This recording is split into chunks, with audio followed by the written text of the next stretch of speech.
e de paz, que ao despertar de um novo homem nos induz. Te conclama, irmão, de última hora a ingressar. Uma boa tarde a todos. É uma alegria estar aqui novamente, nessa terra que cada vez a gente gosta mais, né? Ainda mais com um dia tão bonito como hoje, né? Que foi um dia abençoado em Cabo Frio. E esse tema foi escolhido já há mais tempo. O Valde entrou em contato conosco e foi escolhido há um bom tempo. Mas eu comentei com ele ontem que eu tive há menos de um mês com o Haroldo Dutra na Galileia. Fez uma viagem de 15 dias pela Grécia, por Israel, visitamos Jerusalém e toda a parte da Galileia onde Jesus esteve. E eu perguntei se ele queria que eu trouxesse algumas imagens da região da Galileia e falasse um pouquinho da viagem também, né? E ele achou interessante. Então, mais do que se ocupar tanto com esse tema, a ideia é fazer uma homenagem a Jesus, né? A esse espírito que rege o processo evolutivo da Terra, o nosso governador.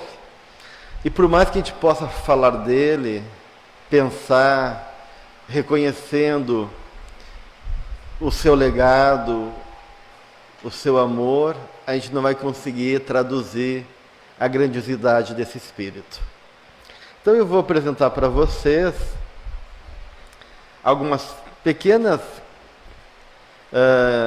imagens do que representa o Cristo para nós e depois vou falar um pouquinho da viagem. Então, todo esse esforço do Cristo, que começa lá em Abraão, na proposta de um monoteísmo, é que a gente se reconheça como espíritos imortais, realizando esse caminho profundo em nós mesmos. Porque Jesus diz que existia um reino. E esse reino não está fora, está dentro de nós.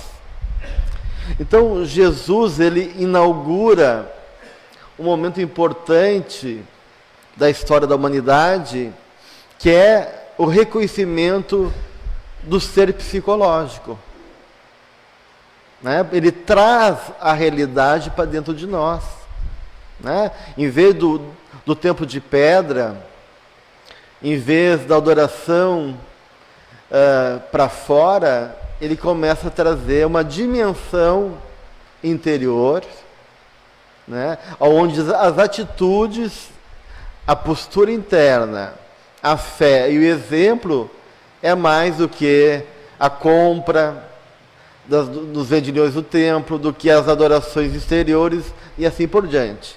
Quando ele diz que aquela mulher viúva deu uma dracma e que aquele valor dela é maior do que todos aqueles que estavam doando para a igreja. Então, ele revoluciona a forma de conceber a realidade e representa esse homem interior. Como a Joana coloca, o arquétipo do homem integral. A imagem mais perfeita daquilo que a gente pode chegar em relação à conquista da dimensão humana que todos nós buscamos na nossa plenitude. Então, Jesus não só é o exemplo máximo dessa perfeição, como é o caminho possível para chegar nisso. Ele antecipa para nós e mostra todo esse caminho, né?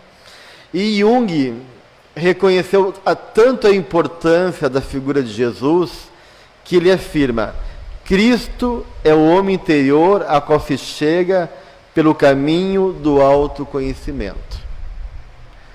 E mais, o Jung vai dizer que todo o processo de individuação, a busca da integração das nossas partes para se tornar um ser psicológico inteiro, um ser não dividido, um indivíduo, se chega pela figura de Cristo. Ele vai dizer que é impossível chegar na individuação sem passar pelo Cristo. Então, ele já reconhecia a importância de Jesus e sua imagem, sua história, como sendo realmente a experiência mais profunda de um processo de caminhada interior e psicológica. E Joana de Ângeles, então, vai trazer a imagem de Jesus, dizendo que Jesus aspirava para todos os indivíduos a mesma posição que conseguiu, tendo o Pai como exemplo e foco a ser conquistado. Propôs que ninguém se satisfaça com o já conseguido, mas cresça, busque e se entregue ao esforço constante de libertação, ascendendo no rumo da grande luz. E nós só estamos nessa condição quem chegou pela presença de Jesus em nossa vida. Assim como o Sol é condição essencial para a vida no planeta, e se a gente ficasse alguns dias sem Sol, a vida no planeta pereceria. Jesus é esse Sol espiritual que ilumina a nossa existência, dando vida e sentido à nossa caminhada. Sem a mente poderosa de Jesus, sem seu amor sobre nós estaríamos muito mais atrasados espiritualmente, gente. Ele, com a sua presença aqui na Terra, ele potencializa em cada um de nós o aspecto divino, latente, que a gente traz como filhos de Deus. Então, se a gente conquistou alguma coisa ainda de consciência, algum despertar espiritual até aqui, isso se deve pela presença de Jesus em nossa vida. Então, Joana nos coloca que Jesus é o perene momento em que o Rei Solar mergulhou nas sombras terrestres, a fim de nunca mais houvesse trevas na humanidade, possibilitando uma perfeita identificação entre a criatura e seu Criador para todo o sempre. A benfeitora nos coloca que ele implantou o seu reino no país das almas, inaugurando a era da renúncia aos bens terrenos. Convidou-nos ao despertamento. Podemos dizer, com as palavras de Joana, busca a Jesus nas tuas paisagens íntimas e estabelece um vínculo de amor com ele, deixando-te conduzir pelo caminho seguro do bem, abrindo os horizontes do homem interior e nos mostrando o caminho da conquista individual, onde todos estão, a partir dele, autorizados e conscientes que podemos ser um Cristo. Então, essa consciência que nós também somos filhos de Deus e podemos conquistar uma condição de evolução, de superioridade, de plenitude humana e consciência, isso se dá porque Cristo esteve entre a gente, como mestre, como amigo, como pedagogo, como companheiro, né? Ele tem várias imagens de Jesus na nossa vida. É aquele que nos guia, que guia as ovelhas perdidas para o Pai. Ele é o grande amigo da alma, né? Que nos compreende, que nos acolhe, que suporta e tolera a nossa pequenez. Ele é o grande educador da humanidade, trazendo a melhor pedagogia que já existiu na Terra, que é a pedagogia do exemplo. Então ele inaugura um processo revolucionário de educação, que é a educação pela atitude, pelo exemplo, da onde ele testemunha no seu sacrifício, no seu amor a nós, todo o ensinamento que ele deixou a serviço de Deus em favor da humanidade.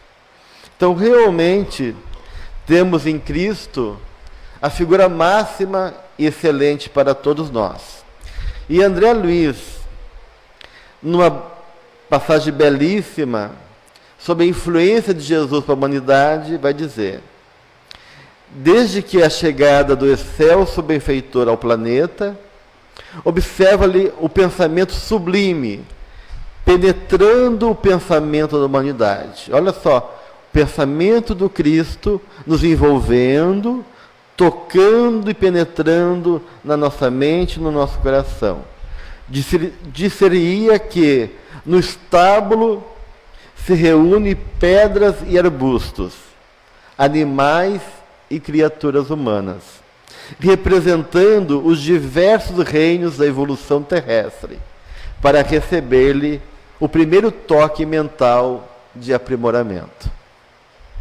Aquele que vinha libertar as nações, não na forma social, que sempre será vestimenta a necessidade de ordem coletiva, mas no ádito das almas, em função da vida eterna. Ele chega sem qualquer prestígio de autoridade humana, mas com a sua magnitude moral, imprime novos rumos à vida, por dirigir-se, acima de tudo, ao espírito, em todos os climas da Terra, transmitindo as ondas mentais das esferas superiores de que procede. Transita entre as criaturas, despertando-lhes as energias para a vida maior, como a tanger-lhes as fibras recônditas, de maneira a harmonizá-las com a sinfonia universal do bem eterno. Então, realmente, Jesus é a base de sustentação para toda a humanidade. E aí, antes de entrar na proposta da viagem do Haroldo, eu queria trazer uma poesia do Tagore, que é Lugar de Amor, que nos dá uma ideia também desse processo espiritual que todos nós vivemos, na busca de se tornar um templo vivo de Deus. O Jung vai dizer: o homem é a morada que Deus quer fazer a sua casa.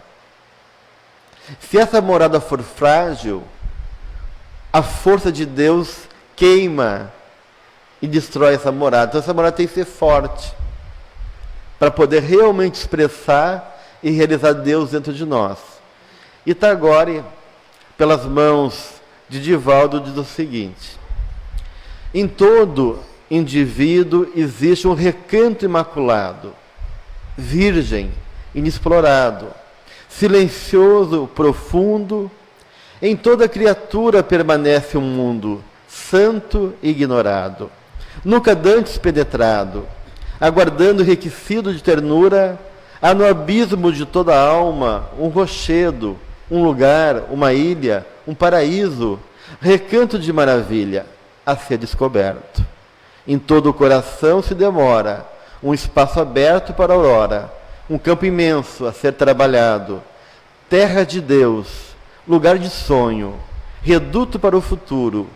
Em toda a vida há lugar para vidas, com toda alegria, para uma suave melancolia, prenunciadora de aflição. Há, porém, um lugar em mim, na ilha dos meus sentimentos não desvelados, um abismo de espera, um oceano de alegria, um cosmo de fantasia para brindar-te, meu Senhor.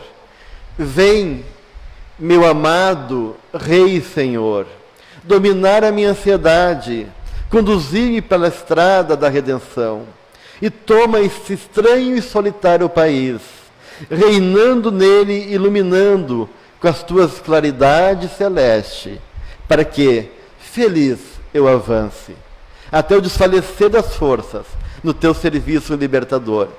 Vem, meu Rei, ao meu recanto, e faze de minha vida um hino de serviço, e por ti uma perene canção de amor. Então, nessa belíssima poesia de Tagore, a gente pode traduzir de uma maneira grandiosa a importância desse recanto interior que quer ser a morada divina em cada coração do homem. E é interessante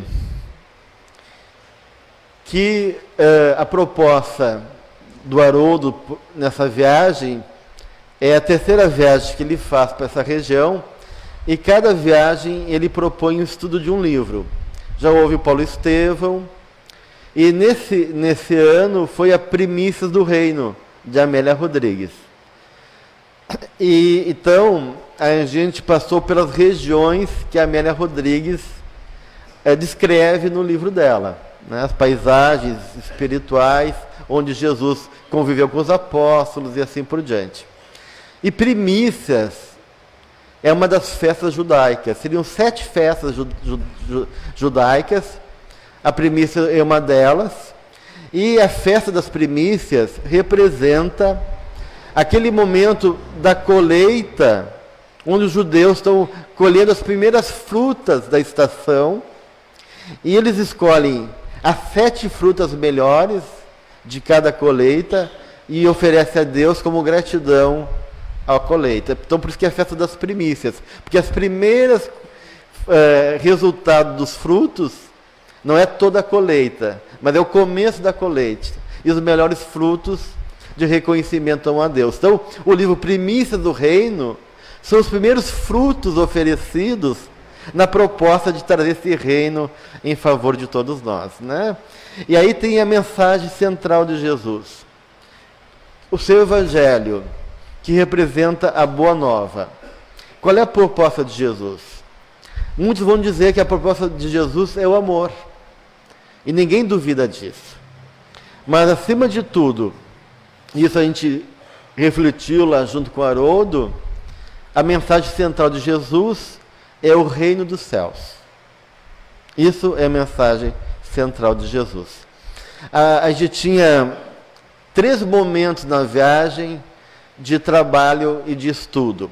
Quando a gente visitava os locais onde Jesus passou, os sítios arqueológicos, onde o Haroldo parava e fazia algum comentário ou uma leitura do livro. No navio, porque foi uma viagem de navio, a gente tinha 3 horas de estudo em cima do tema.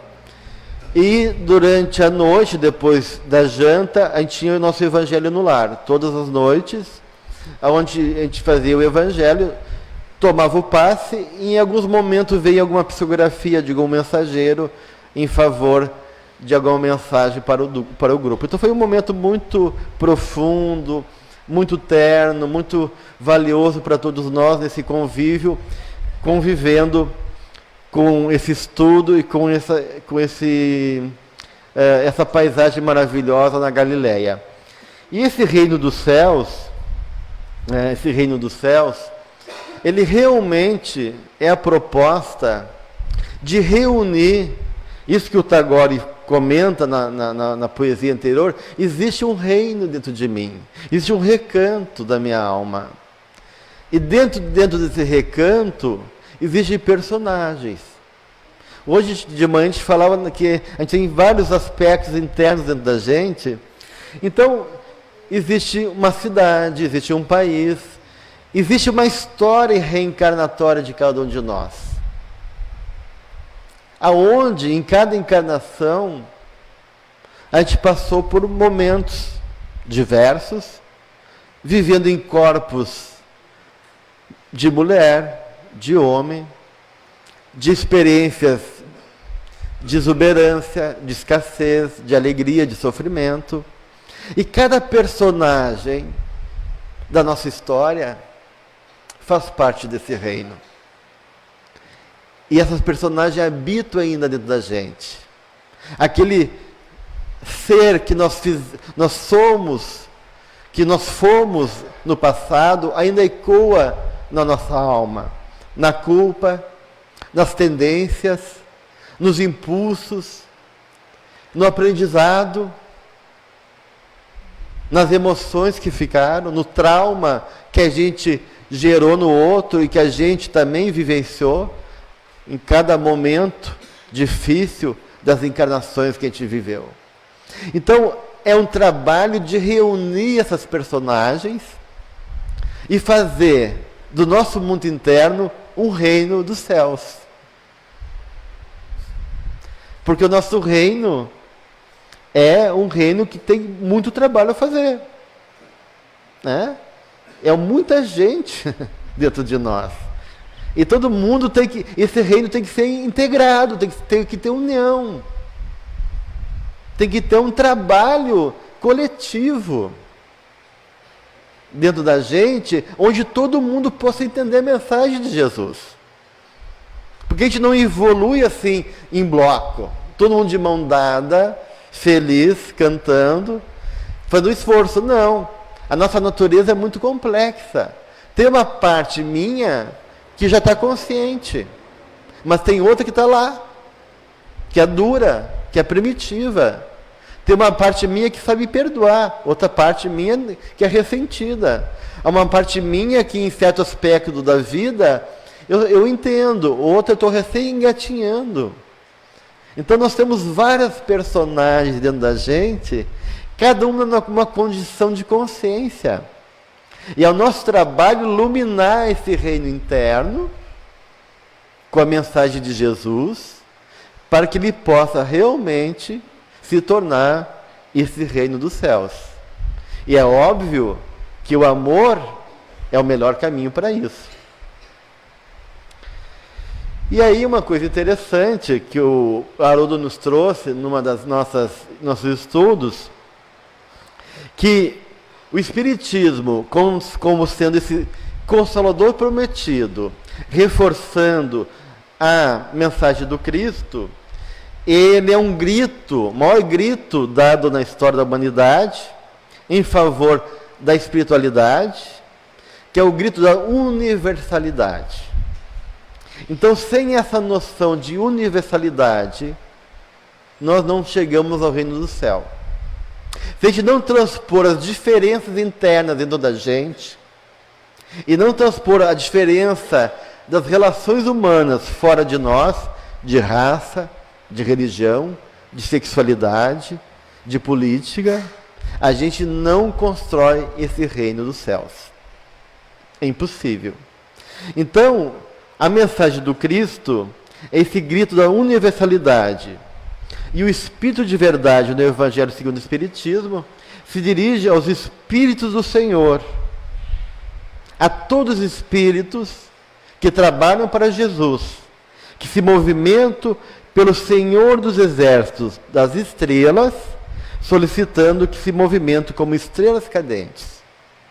Então nós que já temos um nível de consciência, que já estamos amadurecendo e despertando para essa realidade maior do Espírito, somos convidados também a fazer parte desse movimento, a se tornar estrelas cadentes, iluminando com a nossa postura, com o nosso exemplo, a esse reino ainda escuro que habita tanto dentro como fora de nós.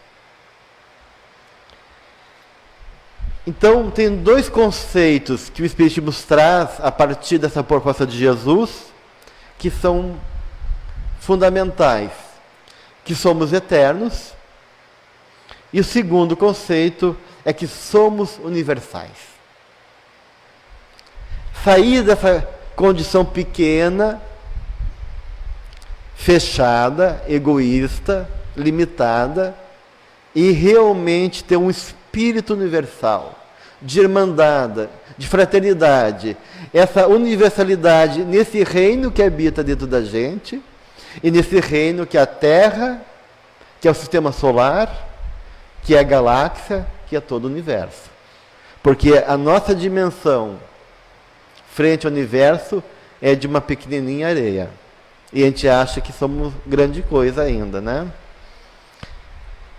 Então, dentro da viagem, aqui está o Haroldo com o nosso grupo do Rio Grande do Sul, da AME, passeando pelo Mar da Galileia. Ali está o Haroldo falando já em Herculano, já em Roma, perto de Roma, perto de Nápoles, que a gente passou por Herculano para ver também lá a cidade que foi destruída pelo vulcão.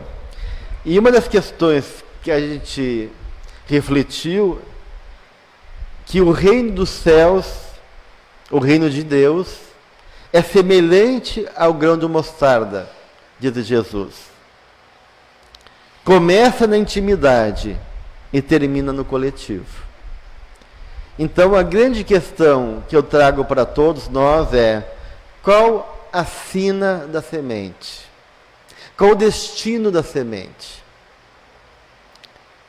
E aí, não existe o florescer, não existe o germinar, se não houver a morte da semente. A entrega total dela na escuridão da terra. Então, para nós, se o reino de Deus é semelhante ao grão de mostarda, nós, como semente, devemos também morrer no nosso egoísmo, no nosso eu, nas nossas referências pequenas, individualistas, e da intimidade do nosso coração nos entregarmos, para que essa força, essa mensagem divina germine e floresça, gerando frutos de universidade, coletivo. Então, esse reino coletivo começa em cada um, na entrega sincera da semente, que sabe confiar no Pai e se entrega verdadeiramente ao seu destino. O reino de Deus está dentro de nós, diz Lucas em 17:21. E Jung vai dizer: a finalidade única da existência humana é de acender uma luz na escuridão do ser. E Jesus é essa luz. E ninguém vai conseguir acender essa luz na escuridão, seja do nosso próprio coração ou do outro, sem a mensagem do Cristo. Ele é a nossa luz, Ele é o nosso sustento, Ele é o caminho para a verdade e para a vida. Aqui então um mapa da Galileia, onde tem, dá para ver um pouquinho, Cafarnaum, Canaã, Nazaré, o Mar da Galileia lá, que é chamado também Tiberíades, ou Lago de Genezaré. São todos a mesma coisa. Tudo é o Mar da Galileia, que na verdade é um lago de água doce, que tem 25 quilômetros de comprimento e mais ou menos 12, 14 de largura. 50 metros de profundidade. Nazaré está mais acima, ela é mais no alto. Depois descendo está Tiberíades, que não aparece ali. Depois já entra em Canaã, perto de Canaã está Magdala, e de Magdala vai para Cafarnaum. Tudo é muito perto, gente, né? A gente pensa que é distante. Para ter uma ideia, Nazaré para Tiberíades dá 8 quilômetros. De Tiberíades para Magdala, eu acho que dá uns 5 quilômetros. Então, quando Jesus caminhava pela cidade, a gente acha que era muito, não. Tudo era vilas muito perto. Todo mundo devia ser meio aparentado, meio conhecido um do outro, porque eram vilas pequenas, assim, algumas com maior número de pessoas, mas na grande maioria não muito grandes, né?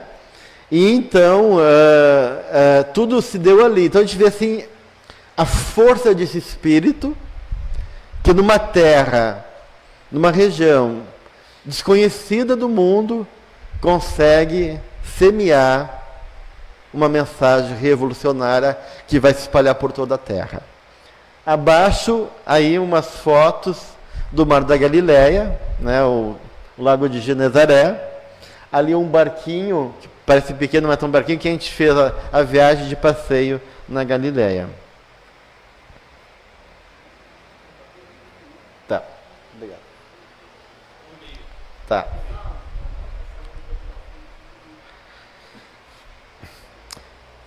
Aqui é melhor apagar porque a gente percebe melhor. Ah, tá bom. Aqui tem, aqui de Nazaré, onde Jesus passou a maior tempo da sua infância. Aqui é a Igreja da Anunciação, que foi construída em cima da casa de Maria, na primeira casa de Maria, quando ela recebeu o anjo Gabriel, né? Aqui é uma parte da parede antiga, da época de Jesus ainda, né? Que se construiu é tipo uma gruta. Uma gruta aqui, onde Maria então recebeu a anunciação do anjo, e por isso tem em cima essa igreja da anunciação. Aqui, supostamente, era a casa de José e Maria, onde José tinha carpintaria e Jesus então trabalhava com seu pai. Então, aqui são os vestígios da casa, que supostamente é da época quando Jesus era criança e adolescente.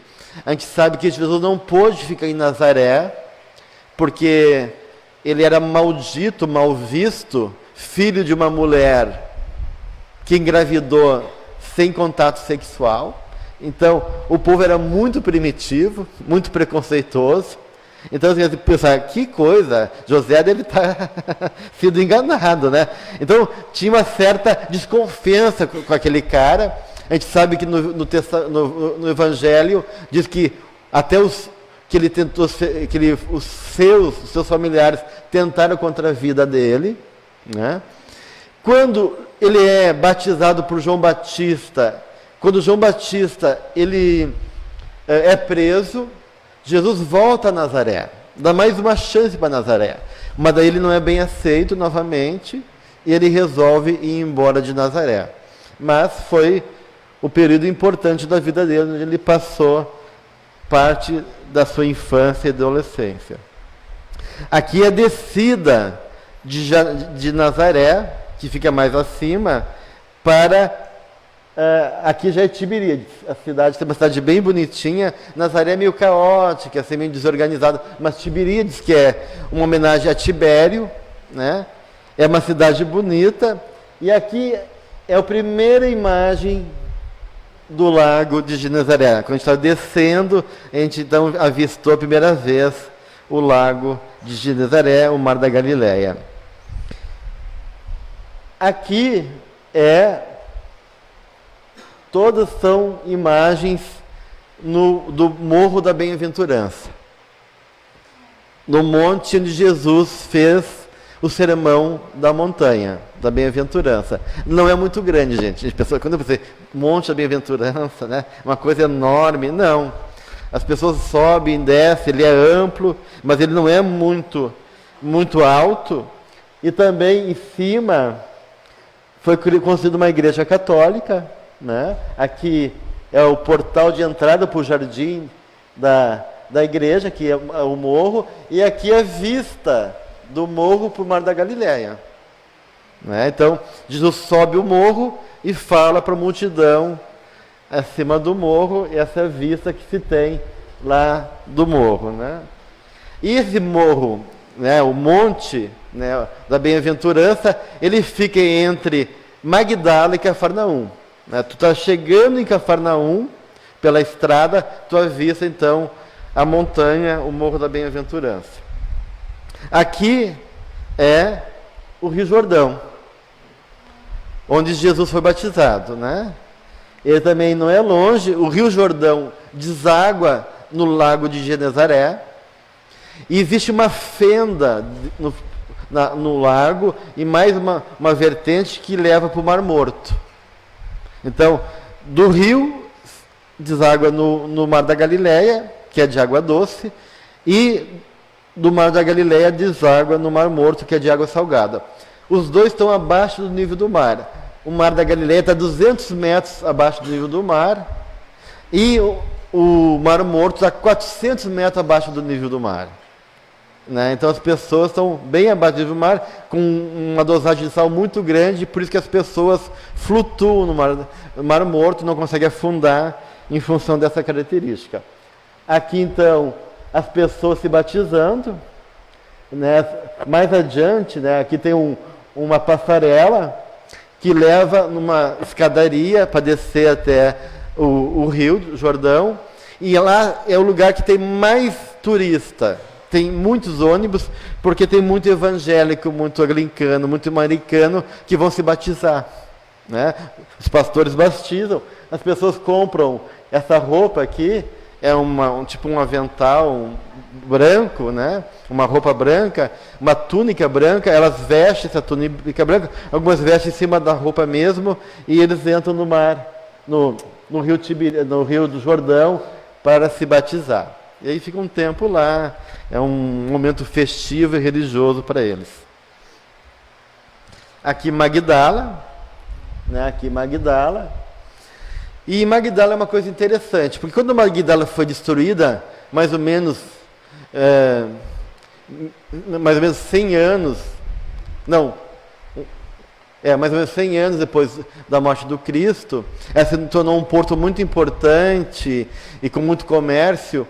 Ela foi esquecida, totalmente esquecida, sem preocupação de pesquisar. Em 2009, eles foram fazer um hotel nessa região de Magdala para receber os peregrinos. E quando cavaram 1 metro do chão, eles encontraram vestígios muito bem conservados da época de Jesus. Tá? Então, esse aqui é a sinagoga onde Jesus pregou. Então, Magdala, onde tem a Maria Madalena, a Maria de Magdala, é o sítio arqueológico que está intacto e que todo ele realmente representa aquela época do Cristo. Né? Aqui mais uma foto do sítio. Né? Aqui é, então, a sinagoga. Aqui era o púlpito, onde os judeus falavam e estudavam a Torá, e aqui eles ficavam sentados. É bem pequeno, gente, parece grande, mas é um quadrado pequeno. Ainda a gente vê que a aldeia era pequena na época, a gente pensa em uma sinagoga, né? Não, era algo bem primário, assim. E aqui também tem os locais onde ficavam as velas, os castiçais dos judeus e assim por diante. Magdala agora tem uma igreja também, junto ao mar, porque tudo margeia o mar da Galileia, onde tem um navio que é uma reprodução da época de Jesus.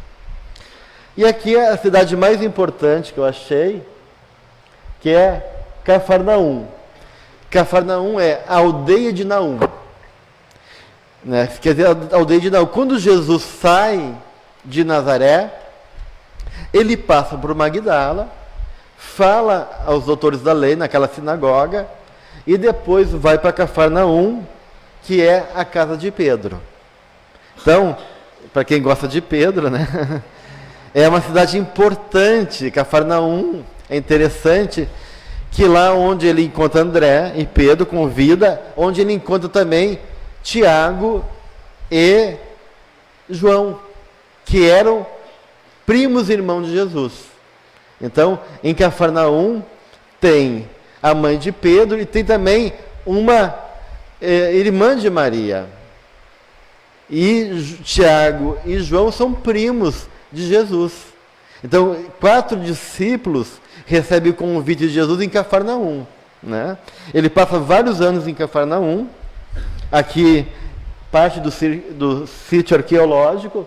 Aqui já é uma sinagoga, mas ela é uma sinagoga que foi construída depois da morte do Cristo. Ela é mais moderna, ela é maior, né? E o resto é da época do Cristo. E aqui,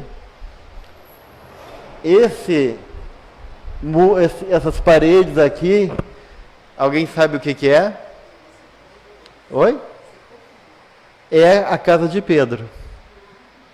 Essa é a casa de Pedro. Tá? É muito emocionante a gente chegar lá, saber que Jesus conviveu na casa de Pedro, fez curas na casa de Pedro, né? E por que se sabe que é a casa de Pedro? Porque quando, logo depois da morte dos apóstolos, começou o cristianismo a acontecer. Pedro converte 1000 pessoas em Cesareia Marítima, que é perto dali, e começa já um movimento cristão. E constrói uma capelinha em cima da casa de Pedro. Mais tarde, constrói uma igreja. E mais tarde, uma igreja maior.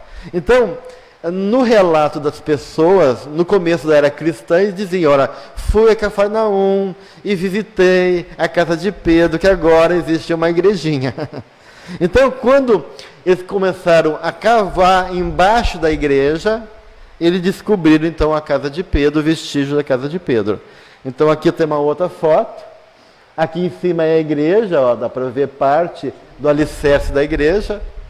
E aqui é a casa aonde Pedro morou. Aqui parte da sinagoga, essa já é uma sinagoga grande. Aqui é o grupo da excursão. A gente levava uma camiseta chamada Boa Nova, todos de azul. E é uma sinagoga grande, importante, e aí Cafarnaum se torna um grande centro importante para a época, que além de um porto marítimo do Mar da Galileia, que não é marítimo, que é uma lagoa, que trazia bastante mercadorias de toda a região, ele se tornou um centro cultural muito importante, não só cristão, não só judeu. A gente vê inscrições em pedra de Zoroastro, de outras culturas. Então, a gente viu com o guia que era um momento em Cafarnaum de muita troca de conhecimento e de cultura de todas as regiões e povos que passavam por ali. Aí isso é uma inscrição que mostra isso. Aqui tem a estrela de Davi, que é um símbolo judeu. Aqui já é uma estrela, um pentagrama ligado a Zoroastro. Aqui são símbolos, então, de diversas religiões e culturas misturadas dentro da cidade de Cafarnaum, mostrando como a cidade realmente ela se tornou um centro político e cultural importante na época. Essa foto é bem importante. Essa aqui é Jafa, ou Jope, que é o porto de Jafa, onde viveu, né, Abigail, onde viveu Estevão, ali perto, né? É uma parte importante do livro Paulo Estevão. E essa porta aqui, House de Simão, o Curtidor, é uma casa da época de Jesus.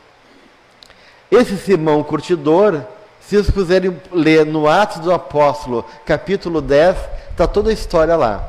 Vale a pena. Essa casa é onde Pedro dormiu no telhado da casa.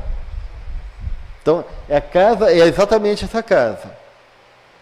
Pedro dorme lá e tem uma visão dos anjos, de um lençol, sendo sustentado por vários animais.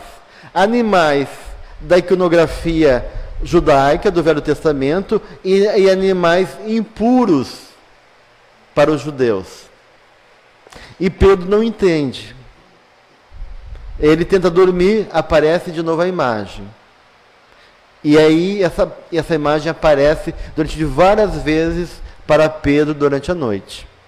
Nessa mesma noite, o anjo aparece para Cornélios, que era o romano que tinha a responsabilidade por Roma de governar Cesareia Marítima, que era também a terra de Herodes, onde Herodes construiu a cidade dele, rivalizando com Roma, porque Herodes queria ser um César também, né? Ele tinha muita ganância, muito interesse de ser conhecido, famoso. Eu não sei se eu trouxe, acho que eu trouxe sim, a cidade de Cesareia. E Cornélios era um homem muito bom, um romano muito piedoso, e orava para curar a filha dele. E aí o anjo fala para ele que ele deve ir para Jafa e encontrar um homem chamado Pedro. Cornélio sai com soldados, vai até essa casa, e lá está Pedro. E aí Pedro entende a mensagem da visão, porque como da tradição judaica, ele não podia se misturar com os romanos. E ele entende que a mensagem do Cristo é para todos. E que ele não pode, então, fechar o coração para a ajuda dessa pessoa que está rogando por ele. Pedro vai ao encontro de Cornélios, eles vão até a cidade de Cesareia, uma multidão segue eles de lá, e lá ele cura a filha de Cornélio. Cornélio se torna cristão, e obviamente todos que são ligados a Cornélio se tornam cristãos. E aí então 1.000 pessoas se convertem ao cristianismo em Cesareia, fazendo o primeiro movimento do cristianismo nascente naquela região. Então, é uma história bem bonita, está lá no Atos dos Apóstolos, capítulo 10. Aqui é Atenas, na Grécia, né? O Partenon, né? E é o lugar onde Paulo falou para os atenienses, um pouquinho antes, nessa pedra aqui. Essa pedra é da época de Paulo. Aqui é mais nova, mas essa pedra aqui é a mesma época da época de Paulo. E Paulo tinha muito vontade de falar para os atenienses, porque ele era um grego também, né? Ele sabia grego muito bem, era um cara muito culto, Paulo. E ele sonhava de falar para Atenas, para os atenienses. Só que ele chega lá como um maltrapilho, ninguém dá bola para ele, e ele pensa assim, como é que eu vou atrair a atenção do povo? E ele lembra que existia um templo em Atenas, que era o templo do Deus desconhecido. Então ele vai dizer, eu venho falar desse Deus desconhecido, que existe esse templo que ninguém sabe de quem é. Eu conheço esse Deus desconhecido. Então ele ia falar de Jesus e de Deus. E aí ele começa a falar, os caras viram que por trás daquele corpo já cansado, extenuado e pobre, né, que ele tem um tecido esfarrapado, existe um homem muito culto. Ele começa a prestar atenção em Paulo, mas logo se desinteressa.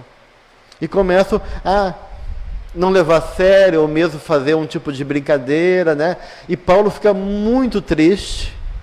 E ele comenta lá em Paulo Estevão, né, que foi o lugar que ele menos foi acolhido e menos a mensagem de Jesus tocou o coração das pessoas. Esse discurso de Paulo se deu exatamente aqui, em cima dessa escada. Aqui é Cesareia. Aqui é um canal que trazia água do rio para a cidade. São quilômetros desse canal para trazer água para Cesareia. Cesareia marítima. Aqui é o Coliseu de Cesareia. Aqui está o Haroldo. Aqui está uma colega nossa cantando, para ver como o som é acústica. Ela cantava muito bem, músicas espíritas, a gente pediu para ela cantar ali naquele momento. Foi um momento muito bonito. Então a Cesareia está muito bem conservada, foi uma cidade muito rica. Herodes tinha que dar tributo aos romanos, e com toda a inteligência dele, ele inverteu. Os romanos deram dinheiro para ele. Como ele conseguiu isso? Ele provou para os romanos que Cesareia podia ser um porto muito importante, e que os romanos iam ganhar muito dinheiro com Cesareia, mas que ele precisava de muito dinheiro para construir uma cidade atrativa. Daí, em vez de pagar tributo, os romanos deram dinheiro para ele, e ele fez uma cidade realmente muito rica, que movimentou muito as mercadorias na época, e ele sentia o próprio César na cidade, né? E ele copiou Roma. Então tinha Coliseu, tinha um teatro romano. Isso não era o Coliseu, não, isso era o teatro romano, onde se dava então as festas, né? Aqui parte das ruínas de Cesareia, aqui era o Coliseu, onde tinha as corridas de biga, onde tinha lutas com vários animais, não só leões, mas jacarés, elefantes, tudo animal exótico, era aprisionado, e aqui era o momento que os gladiadores lutavam também com os animais. Muitos deles escravos que morriam depois pelas feras. Eu não sei se eu trouxe, não. Em Cesareia é uma cidade importante para os cristãos, não só porque Pedro curou a filha de Cornélios, mas ali Paulo ficou preso 2 anos em Cesareia, né? E da onde ele tem a intuição que a morte dele não vai ser em Cesareia, que ele tem que ir para Roma. Ele tem a ideia de dizer: eu não posso ser julgado por vocês, porque Herodes estava julgando ele, porque eu sou um cidadão romano. E como cidadão romano eu tenho que ser julgado em Roma. Aí Herodes ouve o Paulo tem uma capacidade, uma eloquência, uma capacidade de convencimento, e o pessoal diz: puxa, a gente não pode mexer com esse cara é muito importante, então vamos deixar ele ir para Roma e ser julgado lá. Herodes até comenta: quase que eu fui convertido por você, quase tu me convence, né? Mas o coração dele era muito duro, né? E aí tem uma pedra aqui, um pouquinho para cá, aonde foi o julgamento de Paulo. Tem uma inscrição, ali foi o julgamento de Paulo em Cesareia, onde ele foi julgado por Herodes, onde ele convenceu a ir para Roma. E aqui é o Fórum Palatino, em Roma. Aqui ficava o Fórum Romano, né, onde Públio Lentulus viveu parte da vida dele, né. Aqui atrás caiu, desmoronou agora um pedaço do teto, era a prisão onde Paulo ficou preso. Aparece um pouquinho aqui atrás, onde Paulo ficou preso, e aqui era o Fórum Romano, aqui eram várias construções, tem mais para cá também.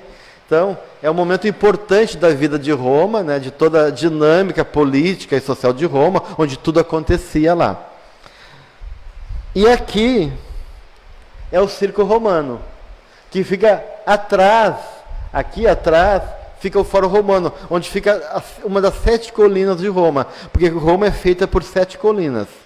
E é a colina do Fórum Romano, e aqui em cima era a casa do imperador, a casa de Nero, está ali, e dos imperadores que governavam Roma. Então eles podiam assistir da sua casa o que acontecia no Circo Romano, que agora ficou só um vale aqui, um terreno onde as pessoas passeiam. Aqui eram arquibancadas, e aqui que era feito então a morte dos cristãos. No Coliseu, na verdade, houve pouca morte de cristão. O Coliseu era mais briga, mais gladiadores, mas no Circo Romano que havia os cristãos sendo assassinados, sacrificados pelas feras, onde eram incendiados também, viravam tochas humanas, e aí onde tem também a morte de vários cristãos na época inicial do cristianismo em Roma, né? Então, agora está só essa região aqui, mas cabia, para vocês terem ideia, tu lembra, Graça, quantas mil pessoas? Eu não quero exagerar, mas parece que era 250 mil pessoas, né? Porque é muito grande, gente, né? No estádio de futebol grande cabe mais uns 70 mil pessoas, no Circo Romano é 250 mil pessoas, tá? Então, isso tudo para vocês terem uma ideia, um pouquinho desse cenário que participou dos cristãos, de Paulo, de Pedro, e da vida de Jesus, como uma homenagem, então, ao nosso querido Mestre Jesus, e contando um pouquinho desse momento importante. E aí, por último, eu só quero trazer aquele momento que Públio Lentulus, Emmanuel, tem com Jesus, e Jesus fala para ele: soa para o teu espírito, neste momento, um minuto glorioso. Se conseguires utilizar tua liberdade para que seja ele, em teu coração, doravante, um cântico de amor, de humildade, de fé, na hora indeterminável da redenção, dentro da eternidade.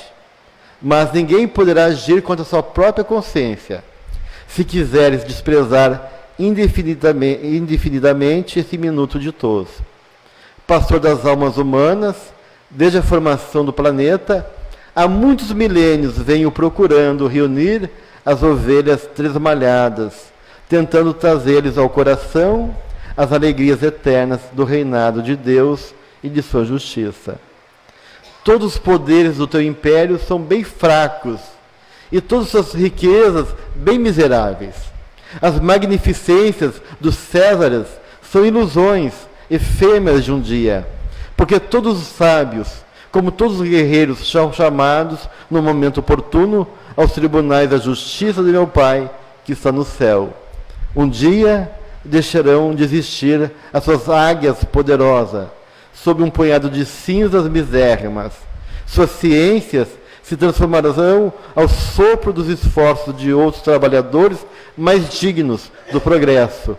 Suas leis iníquas serão tragadas do abismo tenebroso destes séculos de impiedade. Porque só uma lei existe e sobreviverá aos escombros da inquietação do homem. A lei do amor, instituída por meu Pai desde o princípio da criação. Uma passagem belíssima, onde Jesus aparece para os lentos e tem esse diálogo, a qual ele realmente não soube aproveitar esse minuto glorioso, e também nós, né? Talvez estamos deixando de aproveitar esse chamado de Jesus, que ainda espera por nós, por amor à humanidade, e zela por nossas almas e trabalha por todos nós. Que a mensagem desse amigo de todas as horas possa realmente fazer sentir nosso coração e trazer as marcas do seu esforço, do seu amor, transformando nossas almas nesse reino dos céus, nesse reino de amor e de bondade, no reino de Deus em nosso coração. Obrigado.